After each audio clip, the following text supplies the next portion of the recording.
Abortion pills అనేవి డైరెక్ట్‌గా medical షాప్‌కెళ్ళి తీసుకోవడం కరెక్టేనా? ఎంతోమంది ఆడవాళ్ళు వాళ్ళ ఇంట్లో యూపీటీ టెస్ట్ చేసుకొని ప్రెగ్నెన్సీ పాజిటివ్ రాగానే మెడికల్ షాప్‌కెళ్ళి టాబ్లెట్స్ తెచ్చుకొని ఏసేసుకుంటూ ఉంటారు. దీనివల్ల ఎంత మాత్రం సేఫ్ అని కనుక్కుందాం. అస్సలు ఇది సేఫ్ కాదు. ఎందుకు అంటే గనక ఫస్ట్ ఆఫ్ ఆల్ అది ప్రెగ్నెన్సీ పాజిటివ్ అయినంత మాత్రాన గర్భసంచిలోనే ఉండాలని రూల్ ఏం లేదు. చాలా మందికి పక్కన ట్యూబుల్లో గాని, అండాశయాల్లో గాని, అలానే పొట్టలో గాని ఎక్కడైనా వచ్చే ఛాన్సెస్ ఉంటాయి.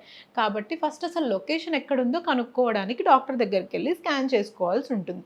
అండ్ అలానే డోస్ ఎంత తీసుకోవాలో తెలీదు. కొంతమందికి ముందు ఆపరేషన్ అయ్యుండొచ్చు, లేదా నార్మల్ డెలివరీ అయ్యుండొచ్చు. ఒక్కొక్కరికి ఒక్కొక్క డోస్ పెడితేనే ఆ అబార్షన్ అనేది అయ్యే ఛాన్సెస్ ఉంటాయి. సో, డోస్ తెలియకుండా తీసుకునే వాళ్ళకి ఏమవుతుంది అంటే బ్లీడింగ్ కొన్ని రోజులు అయ్యి ఆగిపోతుంది.